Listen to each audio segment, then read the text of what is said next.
Ladies and gentlemen, once again, I must state it's very important so that we have a level playing field. The rules are very clear. Please, no partisan chanting, cheering, yelling, or clapping. Let's hear what each candidate has to say. And the rules, once again, for the opening presentation, 5 minutes for each candidate. For the questions, 3 minutes allowed. And we will be fair because if a particular question is asked to a particular candidate first, the next time around we'll ask the other candidate first. So we're going to keep it very balanced and very fair. It's very important. Okay. So, and also, if you have an opinion, if you have something that's burning that you want to ask, you will get the opportunity later on in the program. We have a limited time. We must get it started. We must get it done. Okay. So panelists, are you ready? Okay. Fantastic. We're about to kick it off right now, ladies and gentlemen. So please get ready. Lagos State is very blessed. We have two gentlemen with us who ordinarily in any other state, they will probably win the elections hands down. But they are going up against each other in probably the biggest economy in Nigeria in terms of your states. So today, it is about getting to know them, getting to find out what their plans are. As we mentioned earlier on, we're about to embark and give them a chance to make a presentation and to let us know, and the business sector, why they should be the next governor of this great state, Lagos. So ladies and gentlemen, please, first to the podium. Can I give a round of applause, please, for the governorship candidate of the All Progressive Congress, APC. Welcome, Mr. Akinwunmi Ambode.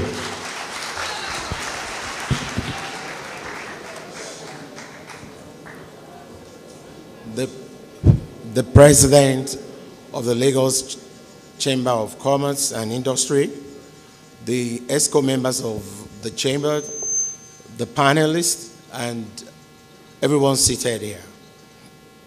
My name is Akinwunmi Ambode. I was born 51 years ago. I was born in Epe, which is the eastern part of Lagos State. I have had the privilege to have attended the best schools locally and internationally. I started my career at Lagos State Waste Disposal Board in 1985, which is an important agency of government. I worked as treasurer in several local governments where I developed a deep understanding of how government works at the grassroots level. I also acquired a deep understanding of how local government finances operate and its impact on our citizens. Thereafter, I became the Auditor General for local government, where I had an overview of the 57 local government and LCDs and the way they operate. This was, in essence, a larger stage for me to operate and develop my knowledge of how the entire local government system operates. I then moved on to become the Auditor General and Permanent Secretary in the Ministry of Finance at the age of 37, where I had even larger stage to open and interact and learn from two different governors in which this state had produced. Beyond that, I have worked in a company that you can refer to as Lagos State Government. And in doing all that for 27 years, I built all my skills and experience to become what you can refer to today as the managing director of that company. I've also worked as an entrepreneur in the private sector. I opened up a consulting firm that actually specialized in public financial management. I haven't gone to school to earn my skills at the Harvard Kennedy School of Government on public financial management. So I've developed some kind of partnership in the areas which I found myself in my career.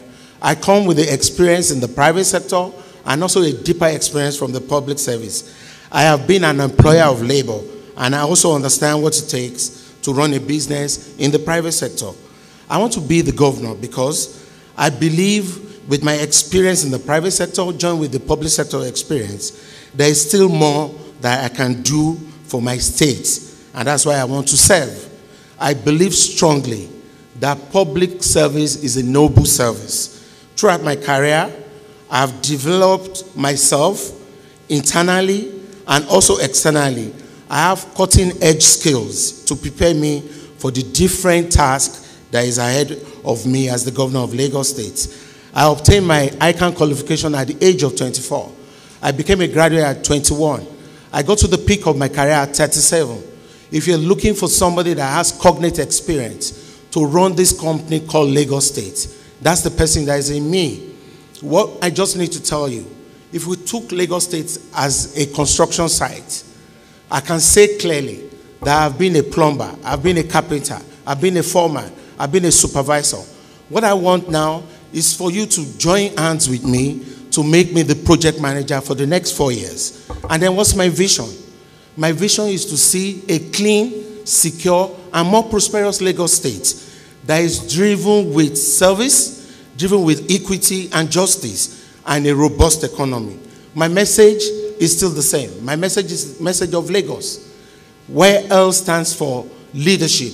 And we're looking for strong leadership. I open myself up to say I'll be accountable, and that's where A is. And G, to give you good governance, where we have all opportunities for everyone to thrive in Lagos, and then I give you selfless service. And what are the key issues for us here? There are 4 cardinal issues that we need to look at in the development of Lagos State. We're looking at the economic development pillar, in which we can create a thriving economy, a thriving business environment for all our private sector investors to be able to thrive comfortably, and then make cost of governance so comfortable and cheap for them.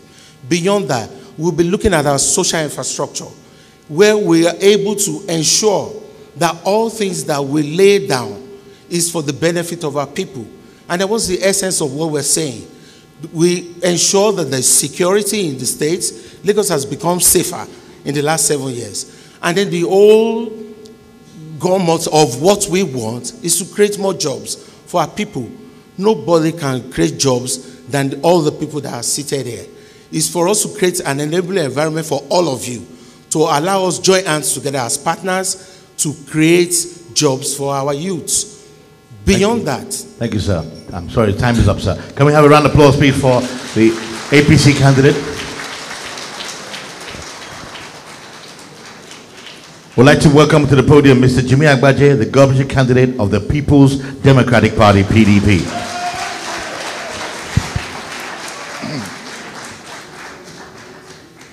Good morning, ladies and gentlemen. Sorry, sir, just before you, please, as we mentioned earlier on, just keep it civil, polite applause, please. Thank you, sir.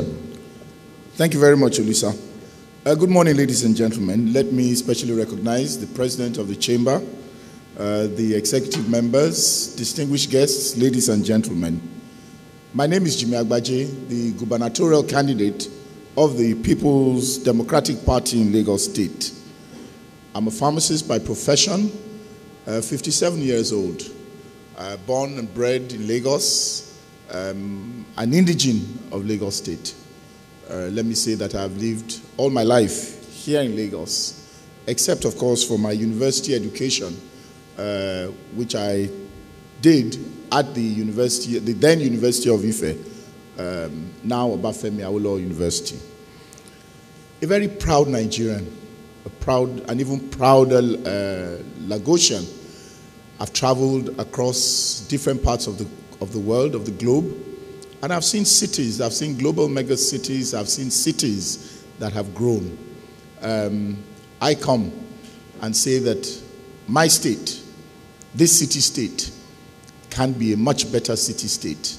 So I look at a Lagos that is a global mega city, populated by well-educated, highly skilled, healthy people living in a secure and prosperous environment. I'm looking at a Lagos that brings opportunities to everyone. And when I say everyone, I mean everyone, irrespective of their socioeconomic background, irrespective of their gender, irrespective of their tribe or religion. A Lagos that is more business friendly, bearing in mind that it is the economic hub of our country and the sub-region. So I look at a Lagos that must be more business friendly. And it's on that note that the agenda, at least as it affects the business community, is set. I come from a private sector background. I started as a small what you call a small entrepreneur. Started with a one pharmacy shop, and I've grown my business in a way that we have gone into manufacturing. In fact, first took the first steps of small-scale manufacturing before setting up what you could call a factory. We have represented multinationals in this country as far as pharmaceuticals are concerned. So I know that if we want to run an economy, a Lagos economy, that is driven by the private sector, I know where the shoe pinches. So I'm coming on board and saying that our agenda is set by the realities that we have today. We have the macro level realities where the oil price has come down to below $50 and is estimated that it could reach $40. That in itself brings challenges to our economy in Lagos. And that means that we have to look at doing things differently. We're looking at an economy where with the oil price drop and all, we're going to have an economy that our foreign our allocation from the federal is likely to shrink. Income from taxes and VAT will reduce.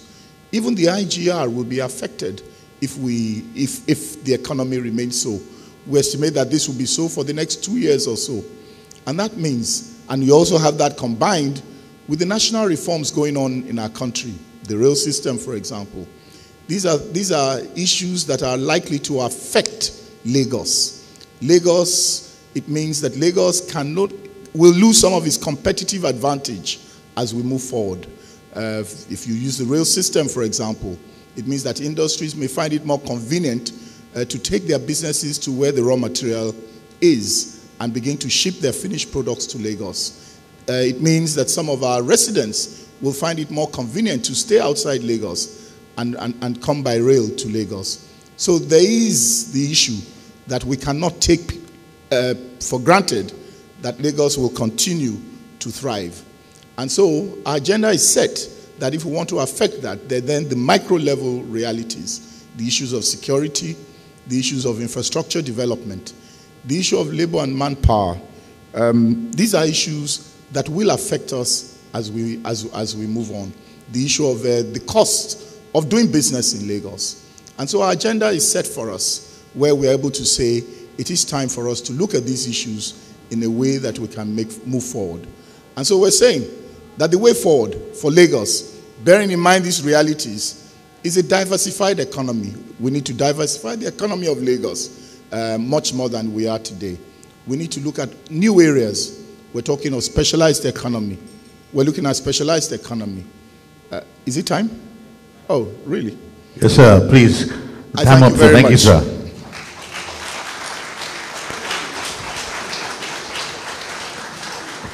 Thank you.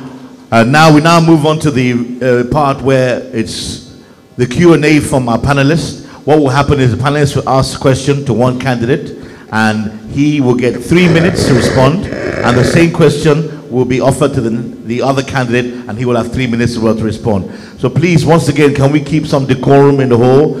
Keep all the clapping and chanting and cheering to a bare minimum, please. We're going to start, as we started with the APC candidate first of all. This time around, we're going to start with a candidate from the PDP. And the first question is from Gabriel. Please, Gabriel, go ahead, sir. Candidates, we want to welcome you to this session. The first question is on the economy.